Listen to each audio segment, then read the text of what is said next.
그게 언론에 리리즈되기 전까지 저한테 가짜는 얘기를 들은 적이 없어요. 그러니까 황당한 거예요, 제 입장에서는. 그러니까 이게 그런데 반복되고 있습니다, 지금까지. 사무총장하고 통화를 했습니다. 이유라든지 이런 걸 좀 파악을 해보고 한번 만나보라고 얘기를 했습니다.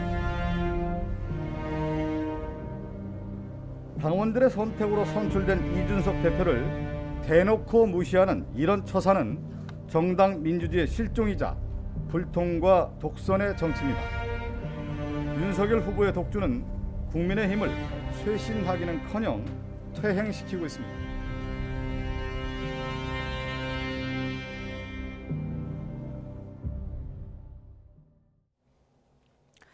네, 대선이 99일 앞으로 다가오면서 후보들의 행보도 더 빨라지고 있습니다. 민주당 이재명 대선 후보는 오늘 선대위에 군 출신 우주항공 전문가이자 30대 여성 직장 엄마를 워킹맘을 공동선대위원장으로 영입했습니다. 또 국민의힘에선 윤석열 대선 후보가 이틀째 충청권 방문을 시작한 가운데 패싱 논란을 겪는 이준석 당대표가 잠적을 하면서 갈등이 깊어지고 있는 모습입니다. 나이트 포커스 오늘은 최진봉 성공회대 교수, 또 이기재 동국대 겸임 교수 두 분과 함께하겠습니다. 네, 안녕하십니까? 안녕하세요. 어제 마침 장성철 교수 패널 분께서 이 자리에 앉으셔가지고 저희가 미처 확인하지 못하고 들어왔던 부분을 소개해 주셨어요. 이준석 대표가 SNS에 올렸던 글인데 그렇다면 여기까지 8글자를 소개해 주셨는데 다음 날 파장이 일고 있습니다. 자, 오늘은 그렇다면에 달린 단서와 여기까지는 뭘 말하는지 한번 해석을 해봐야 될 텐데 교수님은 지금 어떻게 보고 계십니까? 일단 뭐 그렇다면은 여러 가지가 복합적으로 작용했다고 봐요. 하루아침에 한두 가지 문제만 가지고 이런 문제가 발생한 건 아닌 것 같고요. 윤석열 후보가 국민의힘에 입당하는 순간부터 갈등이 시작됐다고 저는 봅니다. 눌려있고 눌려있었던 갈등이 폭발했다라고 저는 보고 윤석열 후보와의 어떤 그 기싸움이라고 볼 수 있겠죠. 물론 지금 상황에서 윤석열 후보가 당의 후보기 때문에 일단 당무 우선권을 갖고 있는 부분은 맞습니다. 그런데 이준석 대표는 거기에 대해서 사실은 대표의 역할이 있다라고 계속 얘기를 하면서 예전에 대표와 다른 행보를 보이겠다고 본인의 의지를 밝힌 적이 있어요. 그럼에도 불구하고 윤석열 후보는 기존에 있었던 그 예전의 사례들을 가지고 당무 우선권을 이용해서 본인이 정말 모든 걸 다 정권을 가지고 가겠다고 하는 그런 의지를 보여주다 보니까 충돌이 일어났다고 보는데 대표적인 사례가 아까 말씀드린 뭐 입당을 이준석 대표가 없는 상태에서 한다거나 또는 이제 김종인 전 비대위원장 모시는 과정에도 갈등이 있었지 않습니까? 그 부분에서도 이준석 대표는 사실은 이제 김종인 전 비대위원장을 모셔오는 쪽으로 그렇게 방향을 잡았는데 거기에서 갈등을 제대로 안 해줬다는 것도 문제가 있었던 것 같고 그리고 이제 이수정 교수 영입 문제도 사실은 갈등이 있었어요. 이수정 교수 같은 경우도 이준석 대표는 공개적으로 반대를 했었습니다. 그런데 보란 듯이 윤석열 후보가 그걸 무시했다고 제가 표현하는 것은 의견과 다르게 일방적으로 선임을 했죠. 물론 뭐 일방적으로 선임할 수 있다고 봐요. 윤석열 후보의 그거는 권한이니까. 그럼에도 불구하고 이제 대표가 공개적으로 반대한 것에 대해서 어느 정도 조율을 하거나 아니면 협상을 하거나 아니면 좀 의견을 수용하거나 대화하는 과정을 통해서 이루어졌으면 문제가 없을 텐데 그 말을 하자마자 바로 임명을 해버렸다고 하는 것은 이준석 대표의 말을 아예 무시했다 이렇게 받아들일 수도 있는 문제고 마지막으로 최근에 가장 큰 문제가 뭔지 아십니까? 윤석열 후보와 김종인 전 비대위원장 간의 갈등을 윤석열 후보 캠프의 중요 인사들이 만들어내고 있다는 게 이준석 대표의 지금 판단이에요. 그런 문제가 갈등이 되면서 사실 이런 이제 잠적이라고 소위 얘기하는 이런 일들까지 벌어지게 된 겁니다. 이른바 윤석열 핵심 관계자를 그렇죠. 말씀하시는 것 같은데 다시 한번 그 갈등이 있었던 두 사람 간의 일지를 한번 보여주시고 교수님은 어떻게 보십니까? 사실 두 사람이 직접적으로 갈등을 일으킨 적은 없는 것 같고 윤 후보 측 인사들과 이 대표 계라고 해야 될까요? 이 대표 측 사람들과 좀 각을 세우고 여기에 맞서는 상황이 좀 반복된 걸로 기억하는데 이런 주요 갈등의 어떤 국면에서 가장 그러니까 이준석 대표 입장에서 지금 잠적까지 가게 된 원인을 찾는다면 어느 대목이라고 보십니까? 그러니까 두 분이 만나서 사실 여러 차례 또 그 불편한 관계들을 풀어왔거든요. 그래서 사실 두 사람이 만나면 뭐 자연스럽게 이야기가 잘 되는 것 같아요. 그런데 또 다른 공간에서 그 중간에 이제 여러 사람들이 끼지 않습니까? 그러면 뭐 이준석 대표도 본인이 당대표 되면서 새롭게 뭐 진영을 짰었고 또 윤석열 후보는 뭐 경선 캠프를 하는 과정에 이제 권성동 의원이라든가 장제원 의원이라든가 어떤 핵심 측근들이 또 형성된 상황이기 때문에 중간에서 이제 사람들이 말을 옮기는 과정에서 항상 그 말들이 이제 왜곡되고 굴절되면서 감정들이 상하는 것 같거든요. 어제도 뭐 사실 그 초선 의원 5명하고 이제 만찬 자리에서 이제 그런 이제 페이스북 메시지를 쓴 걸 봐서는 아무래도 초선의원들과의 대화 과정에서 뭐 각 캠프 이야기를 하면서 여러 가지 그 뒷얘기들이 나왔을 것이고 그런 예. 뒷얘기에서 좀 감정이 좀 상했다고 생각이 되는데 사실 양 당사자 입장은 저는 충분히 해결이 될 수 있는 문제인데 중간에 이제 그 역할을 잘못하고 있는 부분들이 많이 있는 것 같다. 저는 그런데 이 문제를 풀어가는 데 있어서 사실 윤석열 후보 같은 경우 이 정치 경험이 이런 부분에 대해서 사실 부족하지 않습니까? 네. 아마 검찰 조직은 거의 수직적 조직일 텐데 정치권에 와서 이런 경우를 자기는 처음 당해볼 거예요. 뭐 김종인 위원장, 뭐 김병준 위원장, 뭐 해서 어떤 한쪽을 선택해야 되고 어떤 한쪽을 버려야 되는 이런 상황은 그러나 이제 본인은 이제 후보로서 다 어떻게든 한 표라도 긁어모으고 모든 세력을 규합하고 싶어 하는데 선택을 해야 강요하는 이런 정치권의 문화, 네. 어떤 권력 싸움의 문화 이 부분에 대해서 윤석열 후보도 굉장히 조정에 지금 애를 먹고 있는 것 같은데 어쨌든 뭐 전체적으로 볼 때는 국민의힘 지지층이나 여러 가지 정권 교체를 바라는 국민들 입장에서 굉장히 걱정을 하고 있기 때문에 네. 이 사태가 그렇게 오래 가지는 않을 것이다. 일단 이렇게 생각을 하고 있습니다. 네, 방금 교수님께서 애를 먹고 있다고 표현을 쓰셨는데 자, 애를 먹고 있는 윤석열 후보 발언 한번 들어보도록 하겠습니다. 일단은 잘 모르겠다 이런 입장 밝혔거든요. 이준석 대표가 만약에 당대표를 그만둔다고 하면 선대위를 꾸려나갔을 때 뭐 문제가 없을까요? 그 가정적인 질문 하지 마시고요. 지금 선대위 내부에서 계속해서 자문이 이어지고 이준석 대표 패싱 논란도 계속해서 불거지고 있는데 그 원인이 뭐라고 생각하세요? 글쎄 뭐 저도 잘 모르겠습니다. 저는 후보로서 내 역할을 다 하는 것뿐이고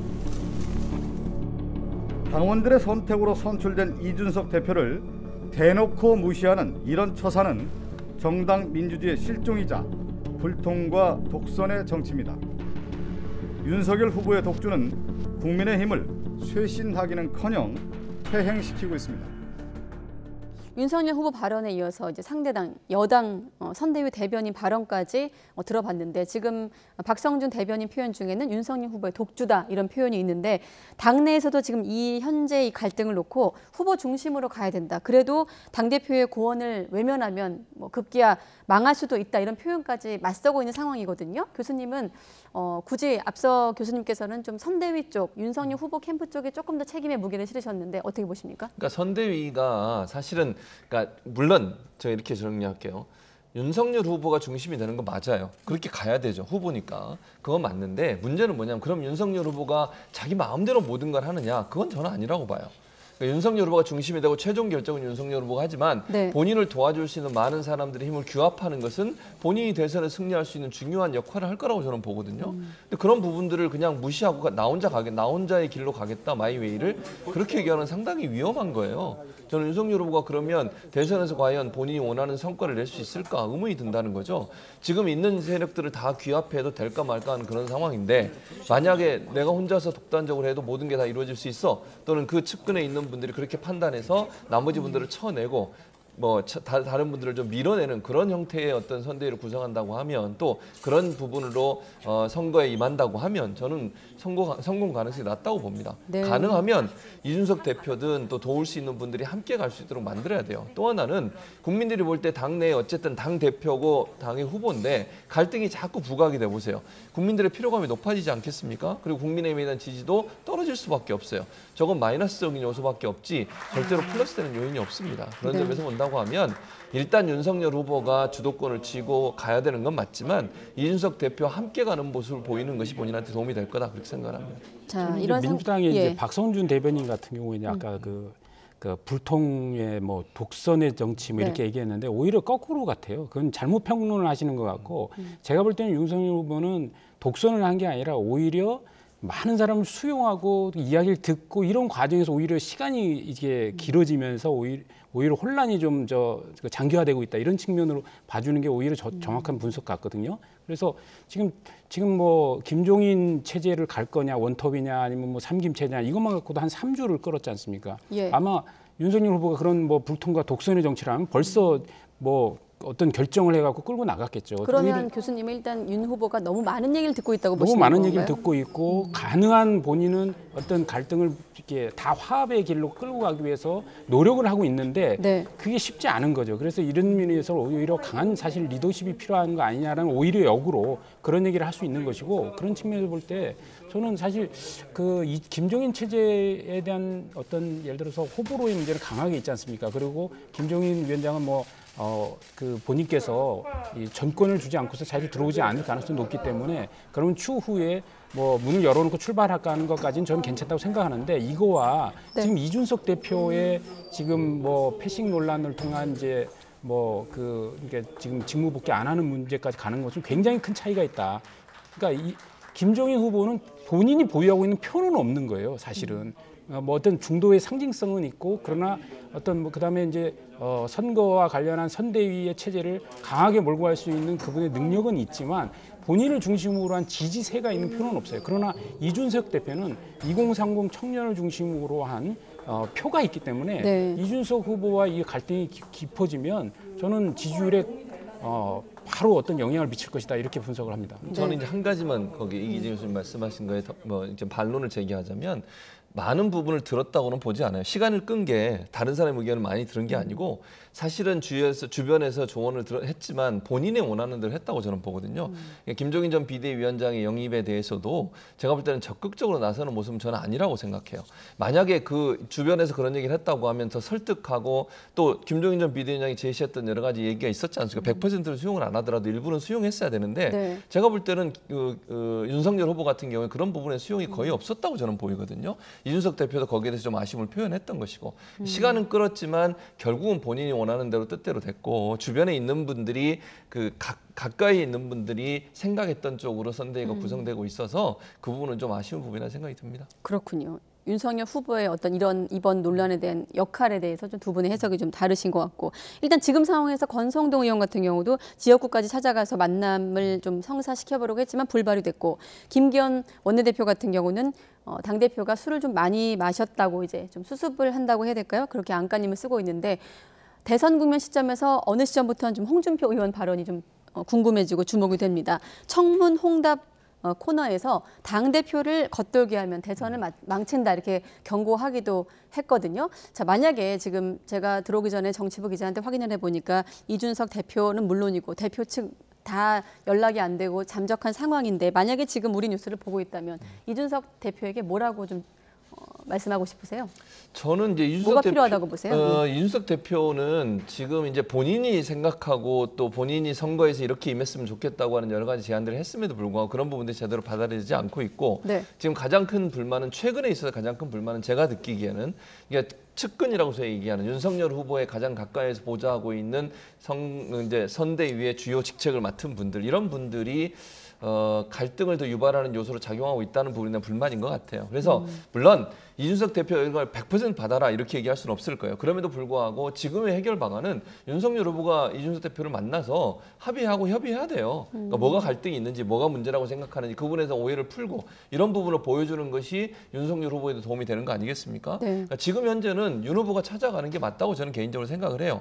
그래서 만나서 뭔가 해결해야 되고 이준석 대표 입장에서도 일단 표현을 하자면 칼을 빼들었잖아요. 이걸 그냥 어떤 거라도 하고 들어와야 되는 거지 그냥 또 이러고 갑자기 들어와서 아무 일도 없었다는 듯이 행동할 수 있는 상황은 아니지 않겠습니까? 네. 대표가 이런 행동을 했다고 하면 그러면 두 분 간의 갈등이 노출이 됐으니까 갈등을 봉합하는 쪽으로 가는 것이 국민적인 어떤 지지를 끌어내는 데 도움이 될 거고 윤석열 후보가 그 부분을 먼저 주도적으로 할 수밖에 없는 상황이다. 저는 그렇게 보입니다. 네, 자 D-100일을 넘긴 시점이었고 어제 이제 많이 다룬 부분인데 최근에 이제 여론조사 추이를 보면 일단 그 격차가 많이 벌어졌던 격차가 좀 좁혀지고 있는 상황이긴 하거든요.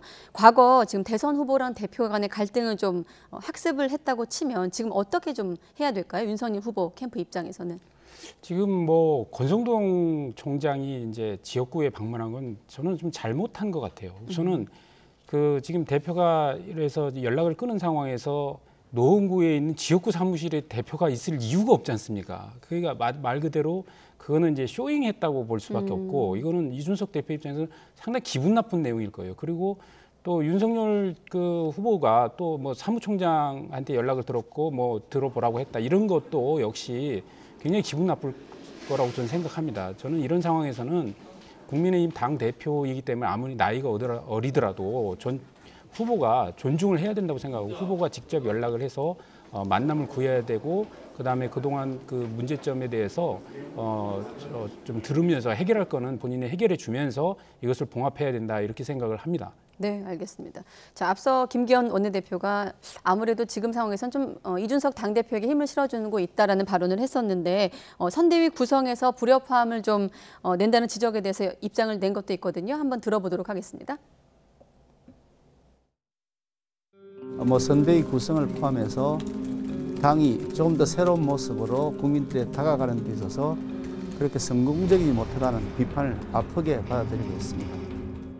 그러니까 무슨 비판이냐면 중진들은 제발 정신 차려야 된다 이런 쓴소리가 나오고 있고 또 초선 의원들도 총회를 열고 정권 교체에 위해서 힘 합쳐되지 않겠느냐라는 분위기 속에서 나온 발언이거든요. 김기현 원내대표 역할이 있을까요? 저는 김기현 원내대표가 역할을 할 수 있을지는 좀 의문이긴 한데 그래도 원내대표니까 뭐 중간에서 할 수는 있겠죠. 네. 가장 중요한 건 지금 현재는 선대위 중심으로 그 당이 지금 운영되고 있지 않습니까? 그리고 후보 중심으로 운영이 되고 있는 상황이고 문제는 대표가 거기에 대해서 반기를 들고 일단 잠적을 한 상태고 김종인 전 비대위원장 영입 과정에서 갈등이 있어가지고 또 홍준표 전 대표도 지금 거기에 대해서 반발하고 있고 또 당내 초선이나 중진 의원들도 이런 모습을 보이는 것이 국민들이 과연 국민의힘의 지지를 보내줄 수 있겠느냐고 반발하고 있어요. 그게 무슨 말입니까? 하나가 돼야 된다는 거 아닙니까? 그러니까 서로가 서로의 입장만 내세우지 말고 네. 하나가 될 수 있는 상황을 만들어야 되는데 지금의 상황이 그게 어렵다고 봐요. 저는 기본적으로 선대위가 조금 저는 이 표현이 맞을지 모르겠는데 독단적으로 본인들의 생각을 밀어붙이는 상황이라고 저는 보이거든요. 그러니까 다른 여러 당의 소속 기구들이나 아니면 당에 있는 많은 분들과의 화합이나 연합이 상당히 어려운 상황이 아닌가 하는 생각이 들어요. 그게 이제 대표와의 갈등으로 표현이 된 것이고요. 그래서 이런 부분들을 어떻게 정리할 거냐 하는 부분은 중요하다고 생각해요. 일단 김기현 원내대표는 당의 의원들을 대표하는 원내대표 아니겠어요. 그러면 선대위와의 관계에서 이런 부분이 잘 풀릴 수 있도록 하는 게 필요하다고 보여요. 왜냐하면 선대위의 중요 이제 윤석열 후보 가장 가까이에서 보좌하는 분들이 우리끼리 해도 충분히 가능하다고 생각하는 판단을 했다고 하면 사실은 당의 어떤 도움이나 이런 부분들에서 그렇게 별로 중요하지 않게 생각할 수 있는 그런 부분도 있을 수 있거든요. 네. 그런 부분들을 불식시키는 게 중요하다. 그래야만 전체가 하나 되는 모습으로 보여줄 수 있고 정권 교체를 해서 모두가 힘을 합쳐야 된다는 게 지금 전체 이 국민의힘 사람들의 어떤 그 의견이니까 그런 부분들이 이루어지도록 하는 것은 윤석열 후보가 좀 더 신경을 써야 될 부분이라는 생각이 듭니다. 자, 국민의힘 상황을 조금만 도식화하고 정리해보면 지금 김종인 전 위원장 영입은 불발된 상황이고 당 대표는 패싱 논란에 의해서 갑자기 돌연 잠적을 한 상황이고 윤석열 후보는 킹메이커는 국민이라고 말을 하고 있습니다. 어떻게 좀 이를테면 지금 민주당 같은 경우도 쇄신의 어떤 난항을 겪기도 했거든요. 국민의힘 선대위 앞으로 어떻게 좀 순항할 거라고 보십니까? 킹메이커가 국민이라는 건 이제 저기 세종 갔을 때 청년들이 이제 뭐 김종인 위원장한테 끌려다니는 모습을 저기 뭐라고 하니까 이제 그에 대해서 이제 국민들이 킹메이커고 2030 세대가 킹메이커가 돼달라 이런 얘기를 한 거라고 보고요. 근데 그래도 김종인 위원장과 윤석열 후보의 어떤 거리가 담겨지진 않는 걸로 보이긴 하거든요. 그렇죠. 어차피 지금은 김종인 위원장님께서는 그 바로 합류하지 않을 거다 이런 게 전망을 하고 있기 때문에 네. 저는 뭐 나중에 위기 상황에서 얼마든지 요청할 수 있는 카드로 남겨두는 게 전략적으로 좀 맞다고 보고 네. 그다음에 이제 이준석 체제, 그러니까 이준석 당대표와의 관계는 아까 말씀드렸다시피 이거는 표하고 직결된 것뿐만이 아니라 당의 대표 아닙니까? 이 권위를 인정해야 돼요. 이걸 인정하지 않고 하면은 좀 문제가 심하게 될 거라고 보고 또 이준석 대표도 앞으로 사실 이번 당대표 이번에 대선이 본인의 정치 운명이 굉장히 중요합니다. 이번 대선에서 이기지 못하면 그 당대표를 물러나야 되고 그러면 정치적으로 위기에 올 수 있거든요. 그러나 이번에 잘 협력해서 대선 승리로 이끌면 이준석 당대표도 정치 앞길이 열리기 때문에 네. 좀 어느 정도 본인 스스로 좀 감정이 안 좋다 하더라도 수습하고 좀 복귀를 해야 된다고 보고 그리고 선대위는 이제 6명의 이제 그 본부장 체제로 해서 어느 정도 이제 골격은 갖췄기 때문에 좀 더 협력을 해서 어쨌든 뭐 쉽지는 않겠죠. 원래 선거라는 게 처음에 손발이 잘 안 맞다가 손발 맞출 때 되면 이제 선거 끝난다는 얘기를 하거든요. 그렇기 때문에 처음에 이제 구성하는 단계에서 민주당도 마찬가지고 이게 잡음이 생성될 수밖에 없습니다. 이런 과정을 겪어서 이제 12월 초에 선대위가 출범하면 그때부터는 정말 잡음 없이 정권 교체를 위한 어떤 선거에 매진을 해야 된다고 생각합니다. 네. 자, 앞서 그 홍준표 의원 청년의 꿈 청문 홍답 소개할 때 아마 오타가 있었던 것 같은데 저희가 정정한 내용이 있거든요. 다시 한번 좀 보여주시고. 네, 앞서 이제 당 대표를 겉돌게 하면 대선을 좀 망친다 이렇게 거듭 경고했다 이런 내용이 있었거든요. 근데 아마 화면에 오타가 있었던 것 같습니다. 다시 한번 저희가 정정해서 다시 한번 보여드리도록 하고 어떻습니까? 지금 이준석 대표 같은 경우 최근에 어떤 논란이 있을 때마다 모두 발언 같은 거 했을 때 침묵하는 시위였는데 지금은 아예 잠적을 해버렸거든요. 짧게 여쭤보면 지금 중대 결심 관측을 놓고 여러 가지 좀 해석이 있는데 어떻게 좀 예상하십니까? 저는 중대 결심. 뭐 대표를 그만둔다거나 아니면 상임선대위원장 자리를 그만둘 가능성은 저는 낮다고 봐요. 그러니까 본인의 의사 표현을 하는 방식이라고 보거든요. 네. 그러니까 윤석열 후보나 후보 측에 지금 이준석 대표가 이런 부분에 대한 불만이 있다는 것을 표출하는 방식인데 이 방식은 지금 뭐 제가 생각할 때는 그렇다고 해서 완전히 그냥 상임선대위원장 자리도 그만두고 대표도 그만두고 나오는 그런 모습까지는 가지 않을 거예요. 다만 중요한 건 이제 후보 측과 대표 측이 어떻게 그런 합의를 이끌어내느냐 하는 문제라고 저는 보는데 시간이 길어지면 길어질수록 윤석열 후보에게 마이너스예요. 저는 그렇게 보기 때문에 윤석열 후보가 빠른 시간 안에 이 문제를 해결하는데 적극적으로 나서지 않으면 본인한테 별로 좋은 영향을 미치지 않을 것이다. 그렇게 생각합니다. 네, 앞서 저희가 자막으로 내용이 홍준표 국민의당 의원으로 나갔었나 봅니다. 홍준표 국민의당 의원으로 정정을 하겠고, 자 교수님께 같은 국민의힘 의원으로 정정을 하겠고, 어떻게 좀 중대 결심 어떻게 예상할 수 있을까요?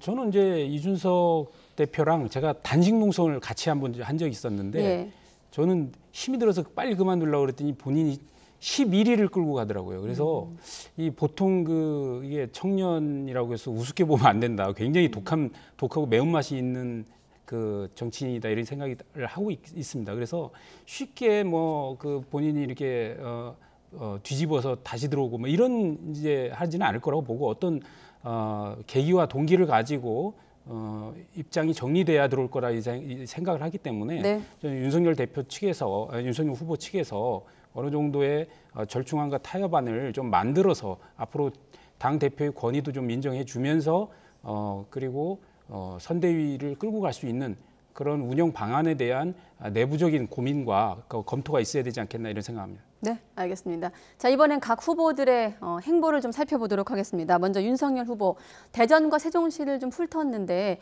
충북 청주에서 이틀차 일정을 이어갔습니다. 아무래도 청년에 좀 집중하고 있습니다. 네, 그렇습니다. 역시나? 청년층을 집중적으로 공략을 하죠. 지금 현재 이재명 후보나 윤석열 후보나 청년층의 지지가 절대적으로 필요한 상황이거든요. 20, 30대의 마음이 완전히 한쪽으로 마음을 주지 않고 있는 상황이에요. 그러다 보니까 청년들을 만나서 청년들을 위한 여러 가지 정책들을 하겠다고 얘기를 하고 있고 청년의 표심을 끌어오기 위해서 양측 다 노력을 하고 있는 상황이라고 볼 수 있을 것 같은데 이제 중요한 건 만나는 것도 중요하지만 만나서 어떤 얘기를 하느냐 또 국민들 앞에 내놓는 메시지가 어떤 메시지가 저는 중요하다고 생각해요. 정말 청년 창업자들이나 청년들 또 청년이 취업하는 과정에서 도움이 되는 그런 정책이나 아니면 대안들을 내놓을 수 있는지 하는 부분들이 관전 포인트가 될 거라고 생각을 합니다. 네, 바로 여쭤볼게요. 대안이라고 할 수 있을까요? 윤석열 후보가 좀 또 이번에도 노동과 관련된 또 언급을 했는데 주 52시간제와 최저시급을 좀 철폐해 나갈 것이다. 비현실적인 제도들을 다 철폐하겠다라고 언급을 했는데 교수님께 먼저 여쭤볼게요. 어떻게 들으셨습니까? 그러니까 중소기업에서 사실 어려움을 많이 겪고 있는 경영진 입장에서 항상 얘기하는 부분이 이겁니다. 그러니까 최저시급제를 폐지하겠다는 건 아닌 것 같고요. 아무래도 내용상 볼 때는 급격한 최저임금 인상의 문제로 인해서 이제 중소기업이 힘든 것, 그다음에 주 52시간 같은 경우도 어떤 기업의 특성들을 고려하지 않은 일률적인 적용 이런 부분에 대한 어떤 비현실적 제도를 좀 고쳐가겠다 이런 취지로 좀 받아들이고 있습니다. 그리고 사실 그런 부분은 정치권에서도 계속 논의가 좀 되고 있는 상황이고 저는 52시간 노동을 기본적으로 가져가되 어떤 계절적 요인에 의한 예를 들어 건설업이라든가 그다음에 어떤 농업 관련 업종이라든가 이런 업종들은 계절적 요인을 많이 타기 때문에 그다음에 이제 벤처기업이라든가 이런 부분들 집중적으로 어떤 프로젝트를 끝내야 되는 사업장들 이런 부분에 대해서 좀 더 유연하게 좀 적용을 했으면 좋겠다 이런 측면에 대해서 얘기하는 것이라고 보고 이런 것들은 여야가 어느 정도 합의를 해 나오면서 고쳐질 것이라고 예상하고 있습니다. 네, 물론 윤석열 후보도 지금 교수님이 말씀하신 그런 논리를 담아서 발언한 건지는 모르겠습니다만 일단은 지금 나가듯이 최저시급제를 철폐하겠다, 없애겠다고 이제 발언을 한 거거든요. 교수님은 어떻게 들으셨습니까? 정말 잘못된 정책이죠. 저 말은 정말 윤석열 후보가 또 실언 중에 하나라고 저는 생각합니다.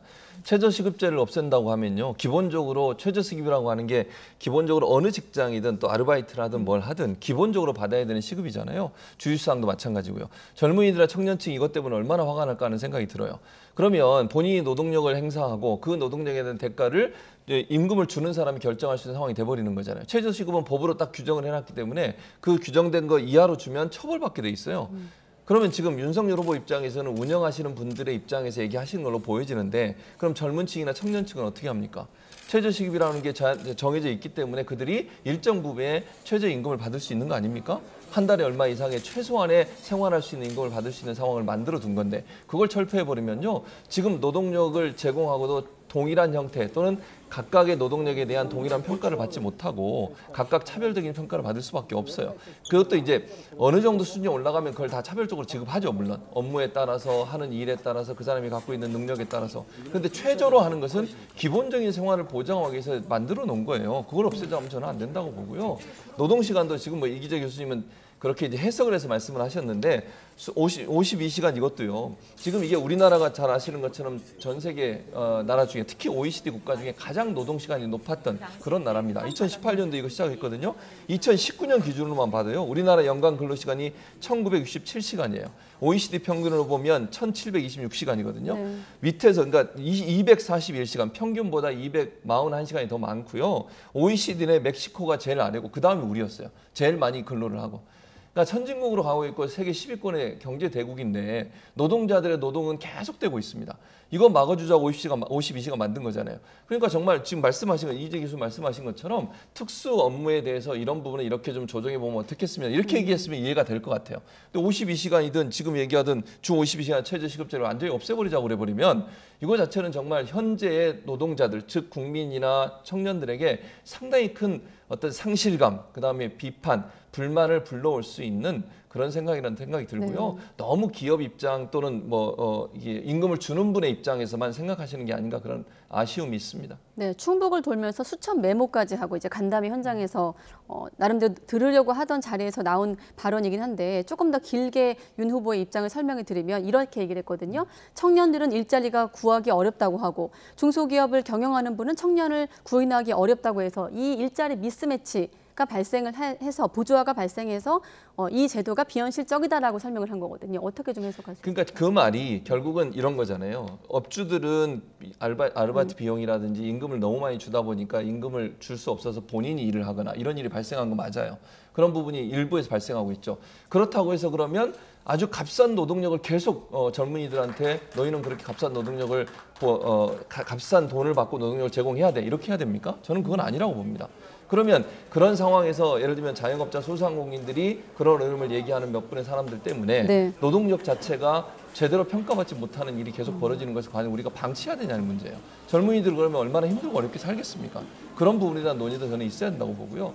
52시간 문제도 지난번에 주 120시간 일해야 된다는 얘기를 해가지고 논란이 한번 됐지 않습니까? 네. 물론 집중적으로 일하는 업체들이 있을 거라고 저는 봅니다. 특히 또 이제 노동 현장 같은 경우 예를 들면 건설 현장 같은 경우는 겨울보다는 여름에 훨씬 더 일을 많이 하죠. 그래서 정부도 이 52시간 제도 하면서 6개월인가 집중적으로 일하고 52시간 평균적에 그렇게 하고 또 겨울에는 조금 더 적게 일하고 이렇게 만들어 놓은 제도도 있어요, 현재.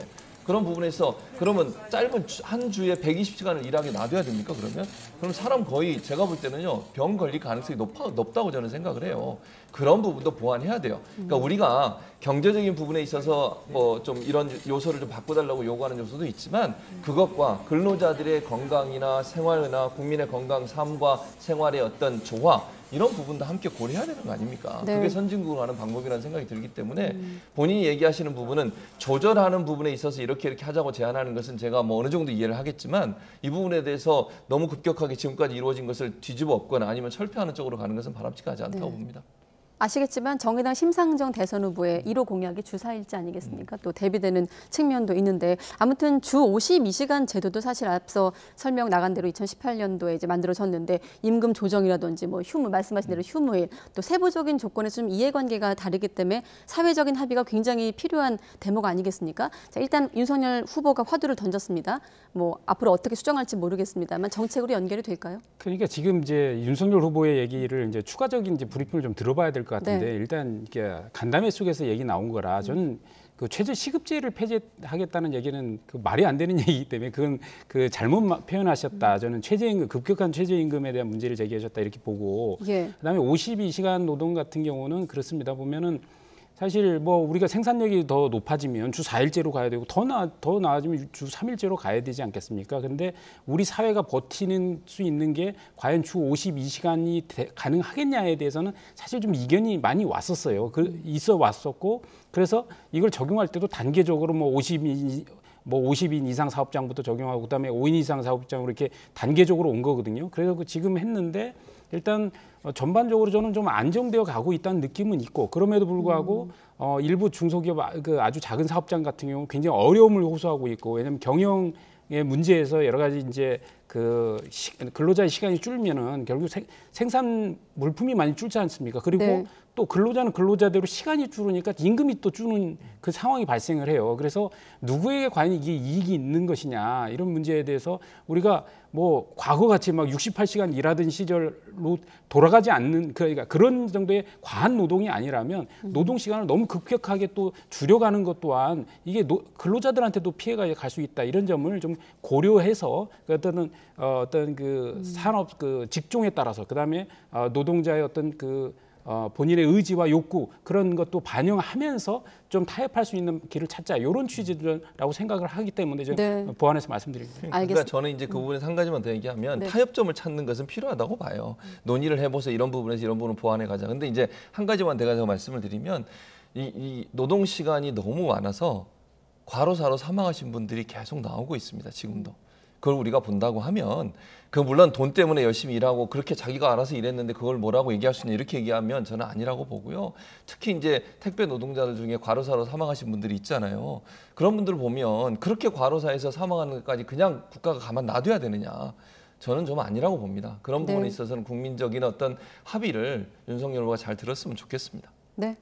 알겠습니다. 뭐 한국 사회가 장시간 노동에 시달리고 있다는 뭐 통계는 여러 확인이 됐습니다만 말씀하신 대로 또 오늘 발언 이후 아마 노동계에서도 반응이 나올 것 같은데 추가해서도 윤석열 후보가 어떻게 또 설명하고 해명할지 한번 지켜보도록 하겠습니다. 자, 이재명 후보 행보도 한번 보도록 하겠습니다. 일단 이재명 캠프 1호 영입 인재로 앞서 저희가 리포트로 소개를 했습니다만 30대 82년생 워킹맘 군사전략가 조동현 교수를 영입했거든요. 어떻게 평가하십니까?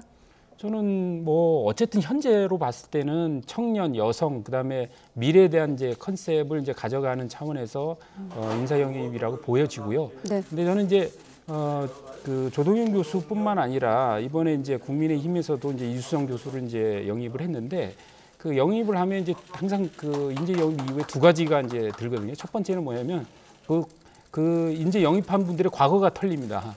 예를 들어서 전에는 이제 정치권에 없었기 때문에 그분의 어떤 뭐 과거의 삶이라든가 발언들이 그게 크게 문제가 안 되지만 이제 교수라 하더라도 선출직으로 어디 출마하지 않는다 하더라도 선대위에 정치에 참여해서 위원장을 맡았다는 건 정치를 하는 것이거든요. 그렇기 때문에 과거에 어떤 길을 걸어왔는지가 아마 이게 영입 이후에 여러 언론에서 또 국민들 관심 속에서 이제 조명을 받으면서 이제 드러날 텐데 그걸 과연 버틸 수 있는지.